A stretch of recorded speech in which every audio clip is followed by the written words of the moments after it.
Public enemy number one, Anopheles, the malaria mosquito. Wanted for willful spreading of disease and theft of working hours. For bringing sickness and misery to untold millions in many parts of the world. This tiny criminal is linked to the destinies of man in a cycle of disease transmission that could not exist without either man or mosquito. Each is solely dependent on the other for the existence of the dread malaria. Anopheles is readily distinguished from other mosquitoes by the fact that she stands on her head at an angle of 45 degrees or more. This newly hatched female has not yet touched human blood, therefore does not contain malaria. But if we follow her, we'll soon learn how she becomes a malaria carrier. Like all thieves and killers, she works best under cover of darkness. Locking and barring doors and windows will not keep this hungry prowler out. She can enter through a small crack.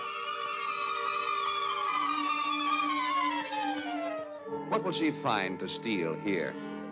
Only a little blood, which this man, racked with the chills and fever of malaria, will never miss.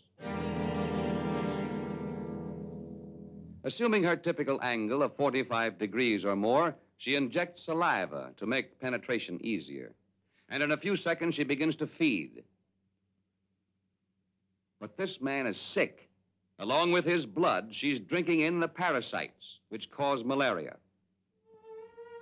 Gorged with disease-laden blood, she makes her way to some cool, dark place, where she will rest for several days and digest the blood. Although the blood is digested, the disease parasites are not harmed in any way. On the contrary, they multiply to great numbers. Hungry again, she flies out as evening falls in search of blood. This time she carries with her the malaria parasites with which she is infected.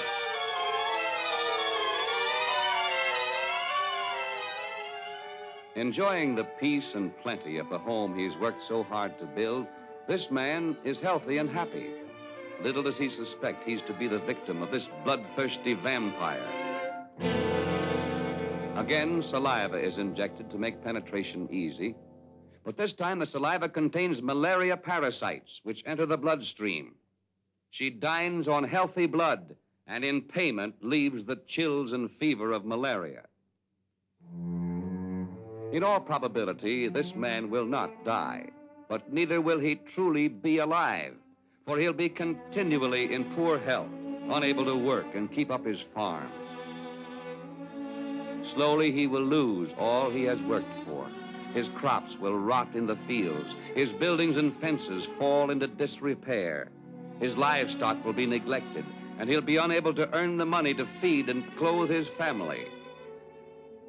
Multiply this man's tragedy by numberless cases all over the world, and we have millions of dollars lost, as well as untold misery for the victims.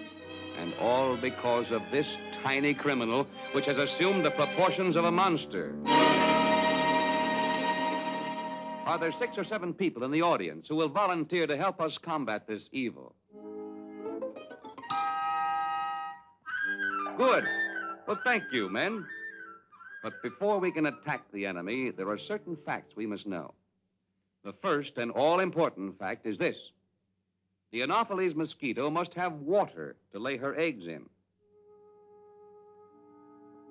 These eggs float about and soon hatch into larvae or wigglers, which lie parallel to the surface where they feed and breathe. In this larva stage, the mosquito is easy to control. After 7 to 10 days, the larva becomes a pupa or tumbler and can still be controlled. But once she emerges from the pupa as an adult, she can slip through our fingers and become a menace to human life within a mile of her birthplace. All right, men, now we can begin to fight.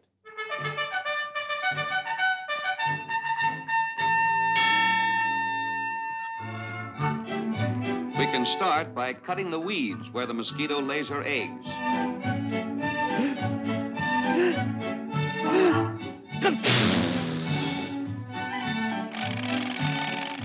This makes it easy for the fish to get in and eat the wigglers.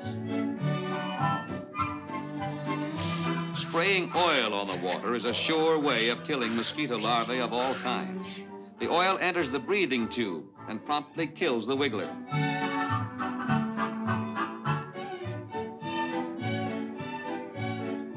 Those are wigglers, Dopey. Give them the oil treatment. That'll kill them. Dusting with Paris green is an effective way of killing wigglers and is economical for covering large areas of water. A thin film of Paris green is strong enough to kill the wigglers without poisoning the fish. Mosquitoes must have water to breed in. These pools will always be a menace to our health unless we drain the water away. There's one way of doing it. Even this hollow stump can harbor mosquito larvae.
To avoid being bitten by anopheles, we must put netting over the beds.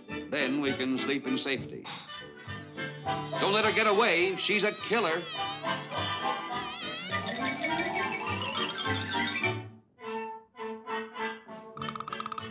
Yes, even the small cracks in the floor must be sealed.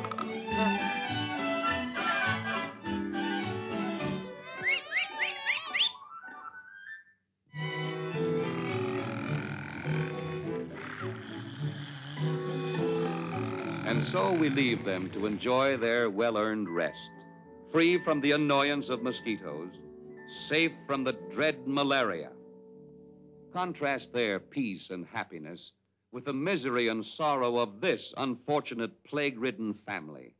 These people have lost everything simply because they failed to take a few easy precautions.